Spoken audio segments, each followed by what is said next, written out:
皆さんごきげんよう、上川薫です。今回取り上げる話題は、国際情勢の中からウクライナ情勢と安全保障関連のニュースを取り上げていきます。まず最初に取り上げるのは、ウクライナ・ロシアの直接協議。トルコ・イスタンブールで行われた直接協議は、結局プーチン大統領がやってきませんでした。プーチン大統領が一番最初に直接協議しても良いと言ったのにもかかわらず、下っ端だけをよこすようなことになってしまいました。プーチン大統領としては、実質的に停戦する気がなかったでしょうから、トランプ大統領に対する言い訳として、停戦してもいいかもな、みたいなことを言い続けているだけでしょう。そのことが現れるような協議内容となっています。両国の協議はたった2時間ほどで終了。ウクライナ側が全く受け入れることのできないような非常に過大な要求が突きつけられたと報道されています。これはロシア側からウクライナの東部南部4つの州についてはすでにロシア領として指定しているのであり、そこに居座っているウクライナ軍は速やかに撤退し、ロシアに引き渡せというような内容が伝えられたというのです。現在でもなお東部南部においては戦闘が継続中です。それらの地域においては、ロシア軍が一度も足を踏み入れていない地域もまだまだたくさんあります。また、ウクライナ軍が取り返した地域などもあります。それらについて全てがロシア側で一方的に宣言しているのだから、ウクライナがこれに従えというわけです。これでとてもではありませんが、停戦協議が成り立つわけはないでしょう。しかし、ロシア側はそもそも停戦を本格的に成立させる気はないと見られます。そして、このような非常に過大な要求を突きつけているというのは、感覚としては2022年の頃からプーチン大統領の感覚が変わっていないからでしょう。当時ロシア軍はウクライナの首都キーウを目指して進軍しました。その当時のロシア側の要求は、1、ゼレンスキー政権の退陣。2、ウクライナの NATO 入り希望を断念すること。3、その上で中立化する。4、ウクライナ軍を解体せよというような内容です。完全に丸裸にした上で、その後ロシア軍による占領統治を行おうという算段だったわけです。当時は、ウクライナに対する支援も全くない状態の素のままであれば、国力比は1対10。ウクライナが1でロシアが10です。その上、プーチン大統領にしてみれば、ゼレンスキー大統領は裸芸で踊る芸人上がりの政治家に過ぎず、軍事力を持って実際に脅せば、さっさと他の国に逃げていき、政権は崩壊するだろうと考えていたはずです。だからこそ非常に侵略者丸出しの要求をしても全くそのことを気にも留めていなかったはずです。それではちょっと振り返って、ロシア軍の占領している地域の最大の時と今を比べておきましょう。戦争研究所の発表している地図を元にして資料を作成しています。地図に赤く塗られている部分がロシア軍の占領している地域。2022年4月段階においてロシア軍は首都キーウ近郊まで迫り、またウクライナ第2の都市ハルキウ周辺にも広大な占領地を確保していました。この段階であれば首都キーウを落とし、ハルキウを落とし、また南部においては最大の港オデーサを攻略すれば、ウクライナの主要部分についてこれを制圧し、この戦争の通勢を決めることができると、プーチン大統領は考えていたことでしょう。しかし実際にその後においては、ロシア軍はむしろ攻勢を維持することができず、首都攻略は諦め、また東部戦線ではハルキウ周辺での逆襲を受け、大きく戦線は後退。右側の地図が現在の戦線の状況です。このためプーチン大統領としては、ウクライナを滅亡させるという第一目標を諦めて、現在では東部戦線における前進をじわじわと図っているところです。一方において、ロシア国内の政治としては、この占領している地域全域について、ロシア領であると、一方的に宣言を行っています。その論理立てから、ロシア領内にウクライナ軍が勝手に陣地を築いているという、無茶苦茶な論理を突きつけて、そこから撤退し、ロシア領のものなんだから、ウクライナ軍は出ていけと言い出しているわけです。なお、東部戦線からの戦いでは、日々戦闘映像が投稿され続けています。攻めかかるロシア軍に対してこれを迎撃するというウクライナ軍の姿が連日のように繰り返されています。現状、ウクライナ軍は大反撃に出て領土を取り戻すといったところまで支援は届いていません。しっかりと守りを固めることによってロシア軍による攻撃を防ぐというのが今は精一杯でしょう。しかしそのことが結局プーチン大統領にしてみれば取り返されないぐらいだからまだまだ戦争は続けられるという感覚を生み出しているはずです。さて、続いてはヨーロッパの安全保障ニュースより、イギリス・ドイツ射程 2000km の精密機器を共同開発へ、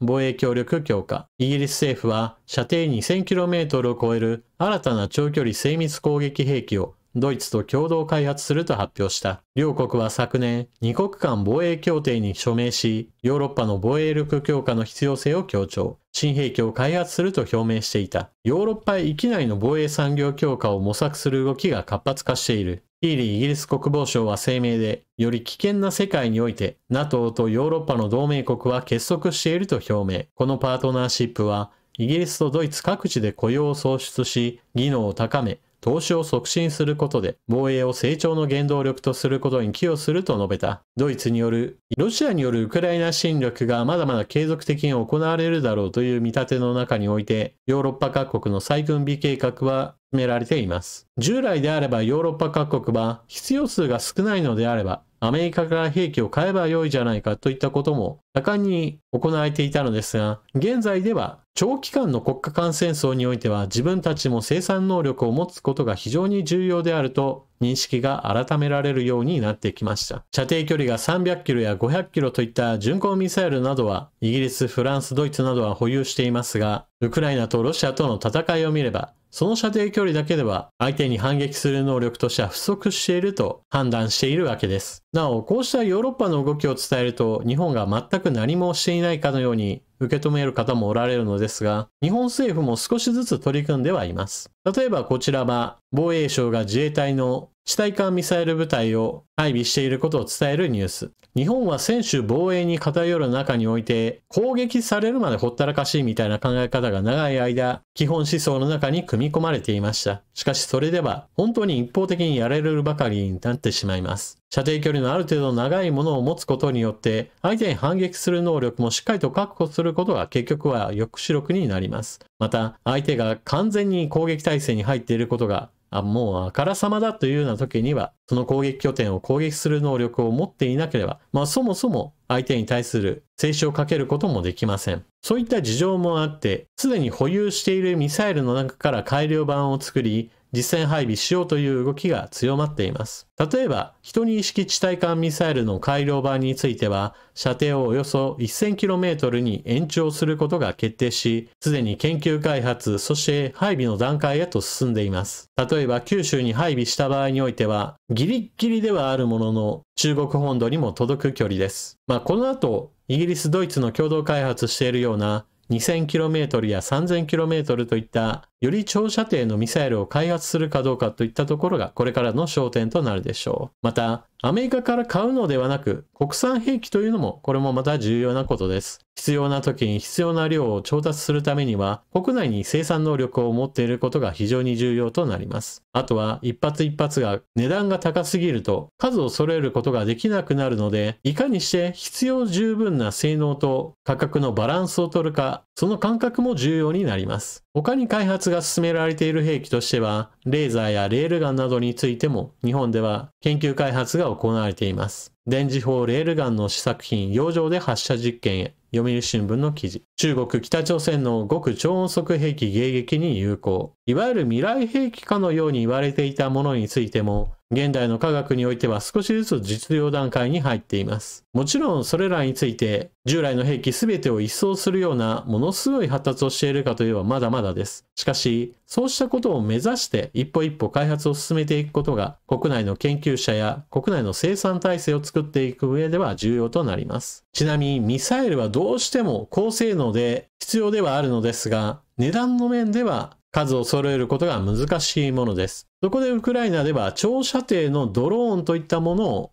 開発し、数を揃えてロシア軍に対する攻撃に用いています。フォーブスの記事、ウクライナが航続距離 1600km の新たなドローンを公開、すでに実戦使用。戦争においては必要に応じてそれぞれの兵器の開発が進められていくものです。ウクライナの国力1、ロシアの国力10というこの中において、全力で生産することを考えれば、一つ一つの兵器の値段といったものも非常にシビアに見ていかなければなりません。その中で生み出された兵器は、日本にとっても非常に参考になるものが多いはずです。例えば今回紹介したように、射程距離 1000km のミサイルを日本では国産しますよ、配備しますよという話をしましたが、その射程距離では中国大陸にギリギリにしか届かないという話をしました。必要な射程距離と必要な攻撃能力、そして値段、この3つのバランスをうまく取っていこうと考えれば、ウクライナから学ぶことは非常に多いはずです。もちろんただでこうした情報を教えてもらえることはできないでしょうから、日本はもっとウクライナに対して積極的な支援を行って、これらの情報を引き換えにもらうようなしたたかさといったものを身につけてほしいものです。ちなみに北朝鮮から兵士やもしくは砲弾類などの軍需物資を受け取っているロシア、これに加えて北朝鮮から労働者の派遣も行ってもらっているようです。キーウポスト、労働力不足を補うため、北朝鮮がロシアに約1万5000人の労働者を派遣という記事が出ています。北朝鮮とロシアとの間における賃金格差は非常に大きく、北朝鮮にしてみれば、ロシア側からの見返りを求めるための労働力提供といったもの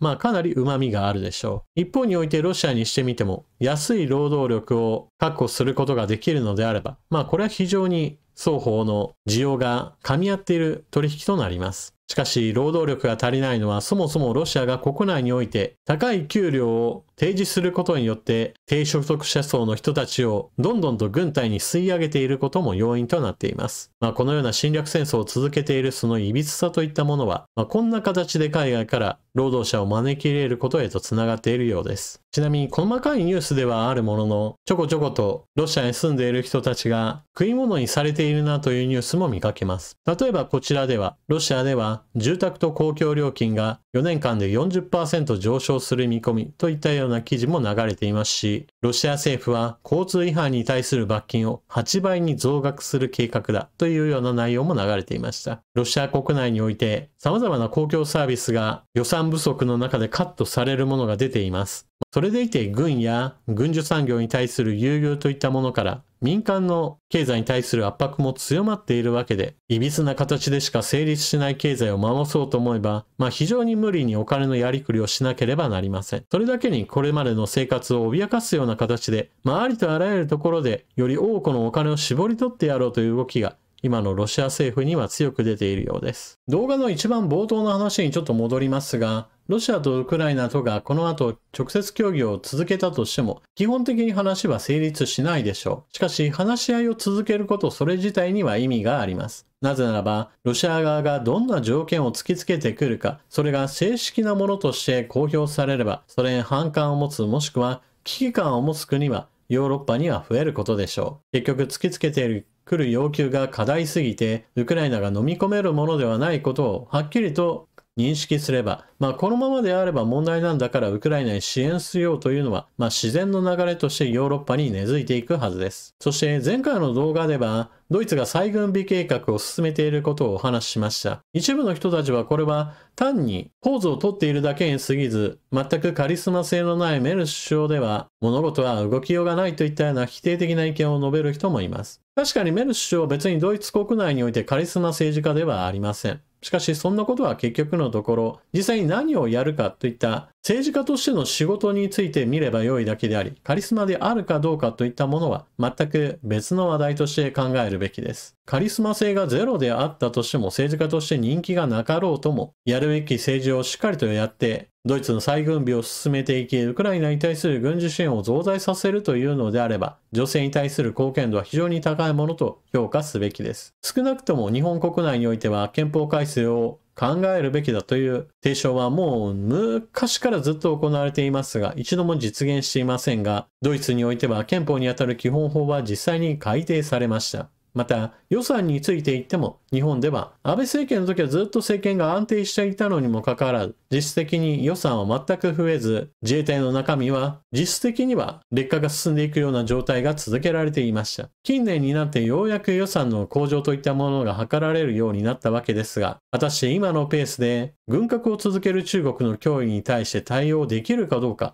私は非常に危険ではないかと予想しています。安全保障の問題というのは決して戦争が起こることを望むのではなく、起こらない方がいいなと思いつつも、もしも起こったらその時のための備えを何にも起こっていない時からじわじわと進めていくことが重要です。少なくともロシアによる侵略によって国際秩序が大いに乱れ、軍事力を使うことが何ら不思議ではない世界線へと突入してしまったわけです。ですから、日本も戦争が起こる可能性十分ありと考えて対応していくことが重要です。安全保障問題というのはどうしても国内政治の話題からすればかなり順位が低いものです。しかし決して無視すべきものではないでしょう。というわけで今回の動画はここまで。最後までご視聴いただきありがとうございました。それでは次の動画でまたお目にかかりましょう。またね。